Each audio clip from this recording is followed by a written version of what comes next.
News for nation देख रहे हैं आप और मैं आपके साथ प्रार्थना। जहां बिहार में चुनावी साल है जिसको लेकर के तमाम तैयारियां की जा रही है, वहीं दूसरी ओर इलेक्शन कमीशन ने भी जो है आदेश जारी किए हैं कि मतदाता सूची रिवीजन 2025 किया जाए, जिसको लेकर के नेता प्रतिपक्ष तेजस्वी यादव ने बड़ा हमला बोला है इलेक्शन कमीशन पर।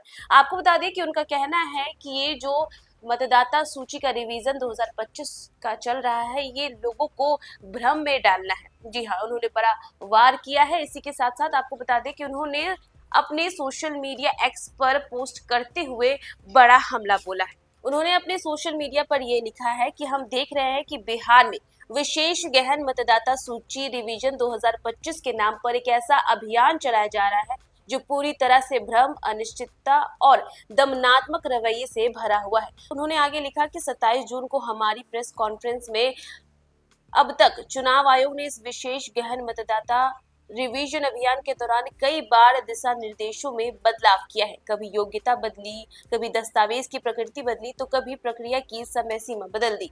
यह एक ऐसा रिवीजन है जहां हर हफ्ते नए आदेश आते हैं, पुराने आदेशों को बदला जाता है। क्या आयोग स्वयं सुनिश्चित नहीं है कि वह करना क्या चाहता है? क्या इस पूरे अभियान की योजना किसी राजनीतिक दल से साझा की गई है या कोई सर्वदलीय बैठक हुई है?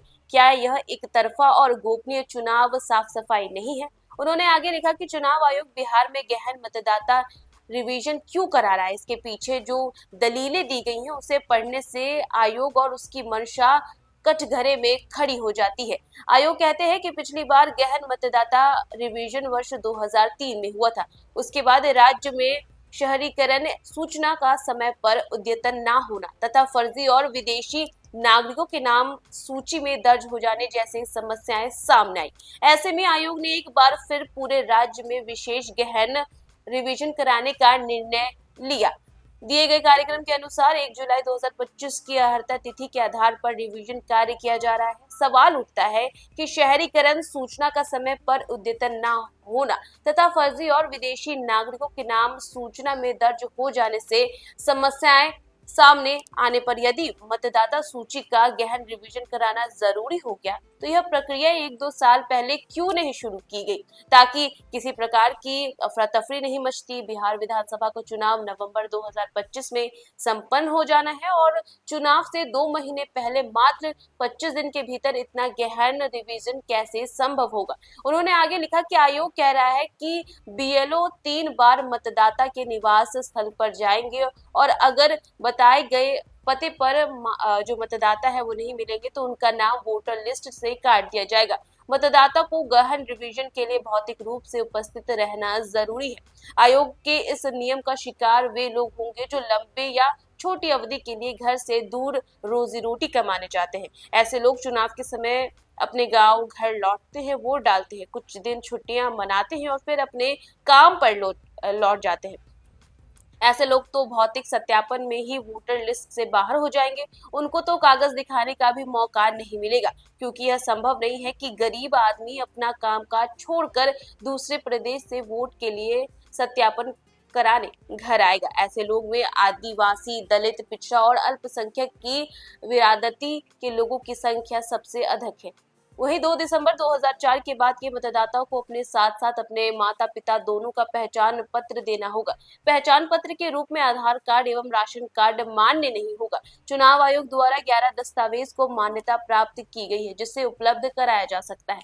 अब वे चुनाव आयोग, बिहार सरकार और भारत सरकार से सवाल पूछना चाहता हूँ कि बिहार में इन 11 दस्तावेजों का प्रतिशत बताए कि बिहार में पहला, भारत सरकार, राज्य सरकार एवं पब्लिक सेक्टर उपक्रमों में कार्यरत कितने प्रतिशत कर्मी हैं और कितने प्रतिशत कर्मियों के पास को I card, pension, payment order आंकड़ा बताएं। साथ उन्होंने दूसरा सवाल पूछा है कि 1987 के पूर्व सरकारी, स्थानीय प्राधिकार, बैंक, पोस्ट ऑफिस, LIC एवं पब्लिक सेक्टर उपक्रमों द्वारा निर्गत आई कार्ड प्रमाण पत्र दस्तावेज कितने प्रतिशत लोगों के पास है। इसी के साथ साथ उनका तीसरा सवाल है कि सक्षम प्राधिकार द्वारा निर्गत जन्म प्रमाण पत्र कितने प्रतिशत लोगों के पास है। बिहार में कितने प्रतिशत लोगों के पास पासपोर्ट है। पांचवा सवाल कि बिहार में कितने प्रतिशत लोगों के पास मान्यता प्राप्त बोर्ड अथवा विश्वविद्यालय द्वारा निर्गत मैट्रिक शैक्षणिक प्रमाण पत्र है। बिहार में कितने प्रतिशत लोगों के पास स्थायी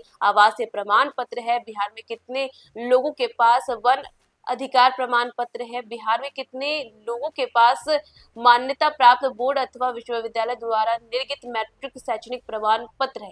इसी के साथ साथ उन्होंने पूछा कि बिहार में कितने प्रतिशत लोगों के पास सक्षम प्राधिकार द्वारा निर्गत ओबीसी एससी एसटी जाति प्रमाण पत्र है। जातीय सर्वेक्षण में सबको जातियों की संख्या पता है, क्या उतने जातीय प्रमाण पत्र निर्गत है, बताओ।